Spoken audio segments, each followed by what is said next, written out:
And this morning, many of you have questions about this storm, and we are here to get those answers for you. Chris and Bekah join us now. So, guys, let's just dive in. Our next question, any chance for thunder sleet or thunder freezing rain? Is that even a thing?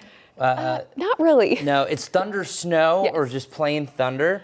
I actually, if we can bring up weather one, I'll show you something. Now, there is some heavier rain that is possible that could move in here, but I think all in all, we're going to see a chance for just heavy rain. If there is any thunder with this, enough instability, but the reason why is you technically need a warmer surface, really cold air. We have a really cold surface with warmer air, so I think it's kind of reversed. Yeah, you kind of want convection to see thunder and lightning. That's rising air. We don't really have any of that now, and especially with the setup between cold air damming, we've got a really low cloud deck, so I would not anticipate any sort of thunder sleet, which would translate more to thunder snow, but certainly not what we're expecting. All right, and all right, next question, but this one I'm going to direct towards Bekah. Okay, next question says, I live in York, South Carolina. My ramp when I got up at 5 is coated in white snow.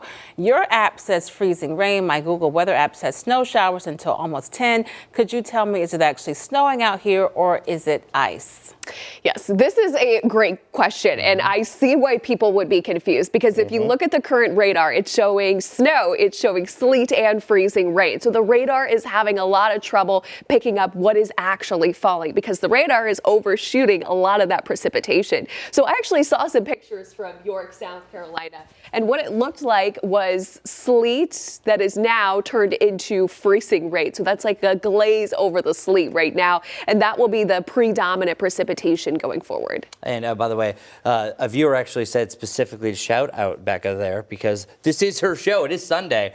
Just because you see Lisa and I here, it's not Monday. Don't be confused whatsoever. All right, next question. That is true. We are guests on Sunday morning, Chris. Great to be here. Thanks for that. We are. Okay, question 3. Usually storms move west to east, cross the mountains, and we get protected from a lot of the brunt of the storms.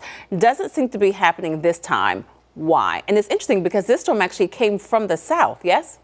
Yeah, so in this setup, you are right. In general, storm system move from west to east, but the reason why you're really seeing this is actually everything is still meeting up like right in the middle. So let me try to bring up some precipitation I can show you here on a sponsored radar. So you're seeing everything down from the south is because what you're doing is you're getting a blast out of the southwest. You have a low pressure system. The way that it rotates, and here I'll show you, is in general like this. So that's allowing everything to blast in. So yes, the reason why that this is happening is a classic nor'easter setup. We have a low that originates from right around the Gulf and moves to the northeast. So this is a typical nor'easter pattern. That's the reason why that this is coming from that direction compared to usual weather systems that are usually west-east or northwest to southeast. All right, next question.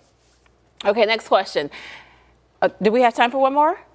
We don't. Okay, well, we will get to it. We don't have time right now, but we will get to these questions, we promise. We're going to be doing it all morning. We're going to be here with you throughout this storm, so make sure that you keep it right here on WCNC Charlotte. And if you still have questions, it's very easy. Text us, 704-329-3600, and we will get your questions answered. Right now, though, we need to take a quick break. We'll be right back.